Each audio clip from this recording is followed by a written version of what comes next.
जय श्री राम। आप सभी का हमारे आज के ब्लॉग में स्वागत है। मैं बढ़िया हूँ, आप सभी कैसे हैं दोस्तों। तो आज हम बात करने वाले हैं big boss season 3 OTT season 3 के बारे में, जो कि अभी काफ़ी शानदार चल रहा है। उसका कारण काफ़ी शानदार अभी मतलब पूरा सीज़न आप बोल सकते हो कि बहुत ही स्लो चला है।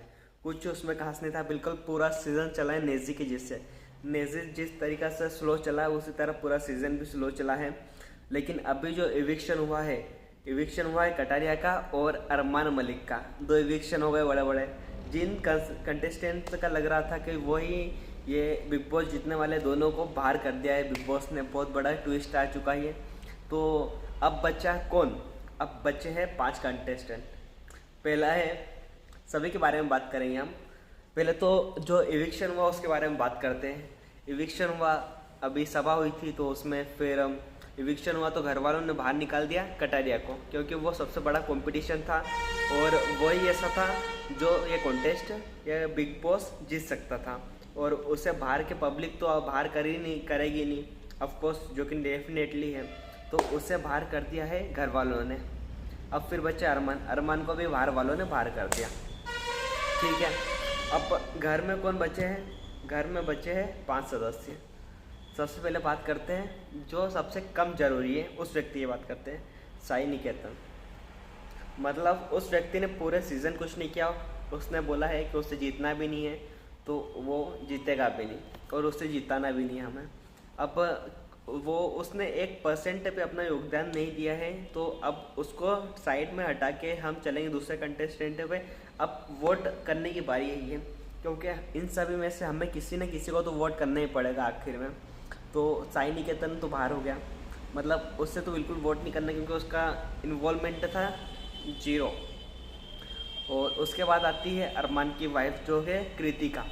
कृतिका का इन्वॉल्वमेंट भी था, नेजी से ज़्यादा था।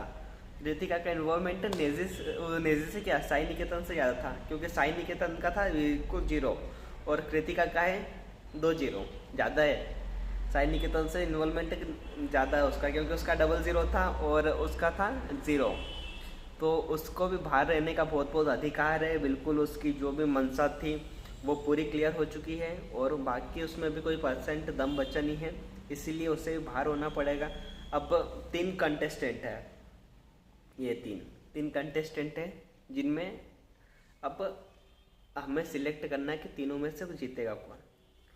पहला है सना मकबूल, दूसरा है रणवीर सूरी और तीसरा है नेज़ी बा। ठीक है, अब आप किसको वोट करना चाहते हैं? सना मकबूल ने पूरा सीज़न अच्छा खेला है, पर दिमाग से खेला है। वो जीतने के पीछे बहुत पागल हैं, तो उसे मैं साइड में रखना चाहूँगा। अभी उसे मैं जिताना चाहता नहीं हूँ इस बार, क्योंकि मैं कटारिया को जिताना चाहते थे हम, लेकिन कटारिया तो बाहर हो गया ऑफकोर्स डेफिनेटली। अब बच्चे रणवीर को भी अब जिताना नहीं है। रणवीर को इसलिए नहीं जिताना है क्योंकि रणवीर की वजह से कटारिया, विशाल और शिवानी तीनों बाहर गए। तीनों को ये तीनों गेम पूरा रणवीर की वजह से ही चेंज हुआ है। अगर रणवीर वहाँ पर वो रेस जीतते नहीं, जो रेस हुई थी कटारिया हार गया था उसमें, तो वो रेस जीतते नहीं तो रणवीर को इविक्शन करने के मौके नहीं मिलते, और फिर ये कटारिया वगैरह इविक्ट करते तो वो साइड वाले इविक्ट हो जाते हैं। लेकिन ऐसा हुआ नहीं। अब हमें जिताना है नेज़ी बा को। हाँ, उसने पूरे सीज़न कुछ किया नहीं है स्पेशल, उसका सीज़न काफ़ी अच्छा नहीं रहा है, लेकिन वो बंदा दिल का है। वो बात माननी पड़ेगी हमें, क्योंकि वो जो भी है सामने है।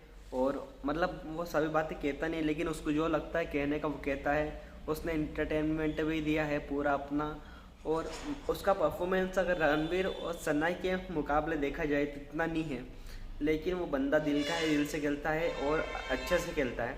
ना किसी को नीचे गिराने का काम है उसका, ना किसी की बुराई करने का काम है, ना किसी को पीछे खींचने का काम है। ये दोनों बाकी के हैं ना, ये दिमाग से खेलने वाले काम है। इसलिए अपने को अब जिताना है नेज़ी बा को, और आप नेज़ी को सपोर्ट करिए और हम भी नेज़ी को सपोर्ट करेंगे। और बिग बॉस OTT 2 का विनर हम नेज़ी को बनाएंगे इस बार, और रणवीर साहू को और जो सना मकबूल है उन दोनों को इस बार खाली हाथ ही जाना पड़ेगा। तो ये है हमारा आज का, और इसी के साथ में आप देखते 2 दिन बचे हैं और तो इस दिन 2 दिन में अगर कुछ ऐसा लगता है मुझे स्पेशल आपसे बात करने जैसा, तो उसका भी हम डिसाइड करेंगे, लेकिन अभी तो हमें नज़दीक के साथ में जाना है। ठीक है दोस्तों, फिर मिलेंगे इसी के साथ में आज के वीडियो को समाप्त करते हैं। बाय बाय, जय जय श्री राम।